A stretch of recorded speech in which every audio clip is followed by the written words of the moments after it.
باسمك نبدأ وعليك نتوكل، ومنك يا الله دائما وابدا طلب السداد والنجاح والتوفيق يا رب العالمين.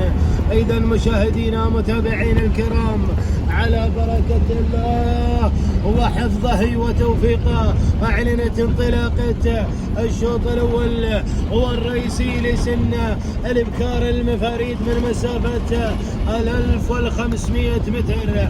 إذا نبدأ مباشرة إلى صدارة الشوط إلى المركز الأول ليتقدم مع رياسة هي الحاضرة في هذه اللحظات على صدارة الشوط عبد الله بن عليان السناني من يدفع لنا برياسة وانطلاقة رياسة على صدارة الشوط، بينما ثاني المراكز وصلت في هذه اللحظات ميعاد حضرت ميعاد وناجي بن مرزوق الرشيدي مع ميعاد على مستوى ثاني المراكز، بينما ثالث المراكز وصلت ايضا كذلك ميعاد ناجي بن مرزوق الرشيدي من يدفع من يدفع لنا بشعرين في هذا الشوط، ولكن نكتفي بهذا النداء ونعود الى رياسه وتحديات رياسه على صداره الشوط.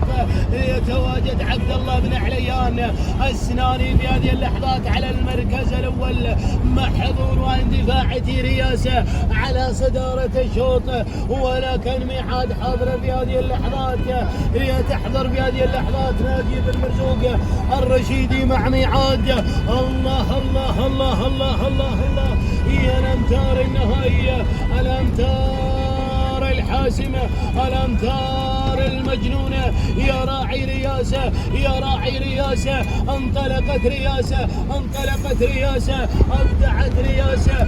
يا سلام يا سلام، الله الله الله الله. هنا يتواجد عبد الله بن عليان السناني ورامي غادر بالسلام غادر بالانتصار. تهانينا من هذه اللحظات نزف الى مالك رياسه عبد الله بن عليان السناني على هذا الفوز الكبير، هو المستحق. الثانيه موصوله الى الرامي بن عبد الله السناني على هذا الفوز الكبير، هو المستحق. هنا المركز الثاني اوصلت ميعاد ناجي بن مرزوق الرشيدي، وكذلك على ثالث المراكز ايضا كذلك ميعاد ناجي بن مرزوق الرشيدي. تهانينا والناموس الى مالك رياسه عبد الله بن عليان السناني على هذا الفوز الكبير، هو المستحق. تهانينا والف مبروك.